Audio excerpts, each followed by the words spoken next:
একজন মুমিনের কাছে বছরের যে কোনো দিনের চাইতে গুরুত্বপূর্ণ এবং তাৎপর্যপূর্ণ দিন হলো আরাফাতের দিন।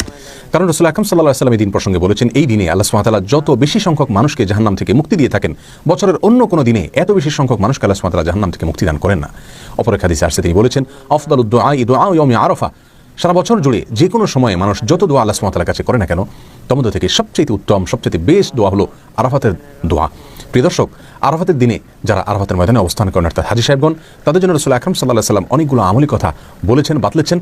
আর যারা আরাফাতের দিনে আরাফাতের ময়দানে অবস্থান করছেন না, বরং পৃথিবীর বিভিন্ন প্রান্তে ছড়িয়ে ছিটিয়ে আছেন, যারা হজ করছেন না, তাদের জন্য আরাফাতের দিনে বিশেষ কোনো করণীয় আছে কিনা আজ আমরা সে বিষয়ে আলোকপাত করতে চাই। প্রিয় দর্শক, এ প্রসঙ্গে শুরুতেই বলতে চাই, আরাফাতের দিনে যারা হজ করছেন না তাদের জন্য সবচেয়ে গুরুত্বপূর্ণ আমল হলো ওই দিনে নফল সিয়াম পালন করা, নফল সিয়াম রাখা। এ প্রসঙ্গে সহিহ মুসলিম হাদিসে আসছে, রাসূল আকরাম সাল্লাল্লাহু আলাইহি ওয়াসাল্লাম ইরশাদ করেছেন, সিয়াম ইয়াউমি আরাফা আহতাসিবু আলাল্লাহি আন ইউকাফিরা সানাতা আল্লাতী ক্বাবলাহু ওয়াল্লাতী বা'দাহু। অর্থাৎ আরাফার দিনে যদি কেউ নফল সিয়াম রাখে, যারা হজ করছেন না অবশ্যই তাদের জন্য, হাজী সাহেবদের জন্য এটা প্রযোজ্য নয়, তাহলে এই নফল সিয়াম আল্লাহ সুবহানাহু ওয়া তাআলার মাধ্যমে আমি আশা করি যে বান্দার এক বছর পূর্বের এবং এক বছর পরের গুনাহ আল্লাহ সুবহানাহু ওয়া তাআলা মাফ করে দিবেন। প্রিয় দর্শক, অতএব আরাফাতের দিনের সবচেয়ে বড় আমল, প্রধান আমল হলো এই দিনে আমরা সিয়াম পালন করব। আরাফাতের দিনে সিয়াম আমরা ঠিক কোন দিনে পালন করব, এ নিয়ে যথেষ্ট ধোঁয়াশা এবং বিতর্ক রয়েছে।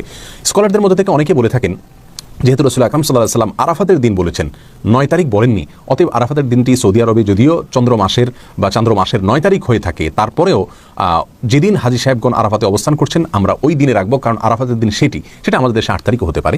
আর অনেক স্কলারগণ বলেছেন, রাসূল আকরাম সাল্লাল্লাহু আলাইহি ওয়াসাল্লাম আরাফাতের দিনে সিয়াম রাখতে বলেছেন, আর আরাফাতের দিন যেহেতু 9 তারিখ হয়ে থাকে, অতএব 9 তারিখকেই তিনি মূলত উদ্দেশ্য করেছেন, বুঝিয়েছেন। বিধায় আমরা পৃথিবীর যে প্রান্তে থাকি না কেন আমরা 9 তারিখে রাখবো, আমাদের দেশে যেদিন 9 তারিখ সেদিন রাখবো, সেদিন সৌদি আরবে ঈদের দিনও হতে পারে।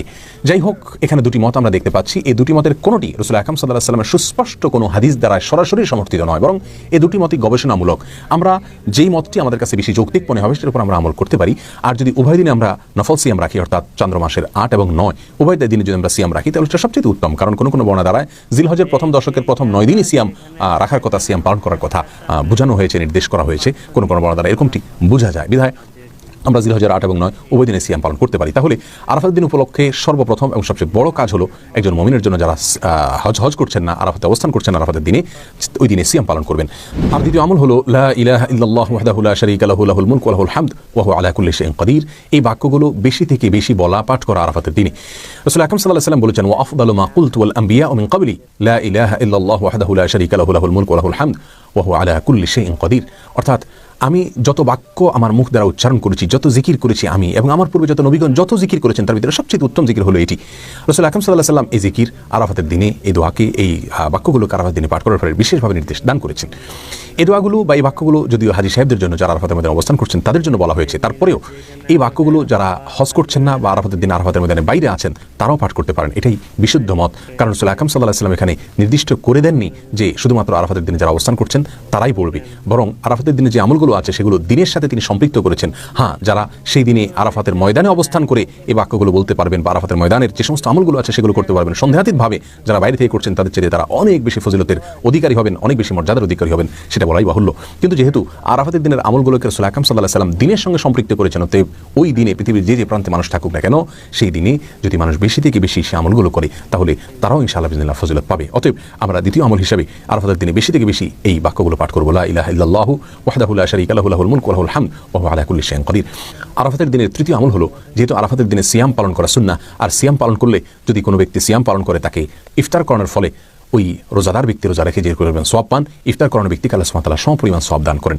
অতএব আমরা আরাফাতের দিনে, যেহেতু অনেকেই রোজা রাখে থাকেন, আমরা রমজান মাসে একে অন্যকে ইফতার করাই, কিন্তু আরাফাতের দিনে এদিনও যেহেতু মুসলমানদের মধ্যে একটা বড় অংশের মানুষ সিয়াম পালন করে থাকে, অতএব এদিনে আমরা একে অন্যকে ইফতার করার চেষ্টা করবো ইনশাআল্লাহ। এই আমলটি আরাফাতের দিনের জন্য নির্দিষ্ট নয়, খাস নয়, বরং এটি যে কোনো সময় আমার কোনো মুমিন ভাই, কোনো মুমিন বোন যখন সিয়াম পালন করবেন তখন তাকে ইফতার করানোর এই আমলটি ভ্যালিড থাকবে এবং প্রযোজ্য হবে। যেহেতু আরাফাতের দিনে অনেক বেশি মানুষ নফল সিয়াম রাখে, বিধায় এই দিনে এই আমলটির কথা আমি যদি স্মরণ করিয়ে দিলাম। আরাফাতের দিনে আরেকটি আমল আমরা করতে পারি, তা হলো বেশি থেকে বেশি আল্লাহ সুবহানাহু ওয়া তাআলার কাছে দোয়া করা। কারণ রাসূল আকরাম সাল্লাল্লাহু আলাইহি ওয়াসাল্লাম বলেছেন, আফদালুদ দুআ দুআউ ইয়াউমি আরাফা।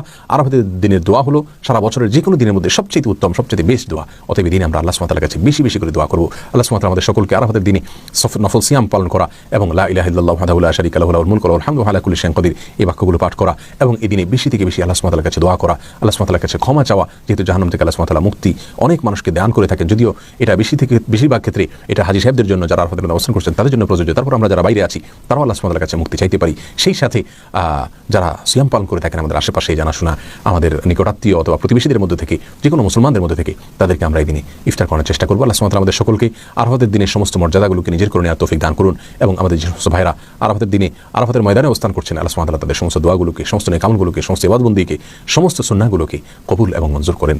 জাযাকুমুল্লাহু খাইরা। আসসালামু আলাইকুম ওয়া রাহমাতুল্লাহি ওয়া বারাকাতুহু।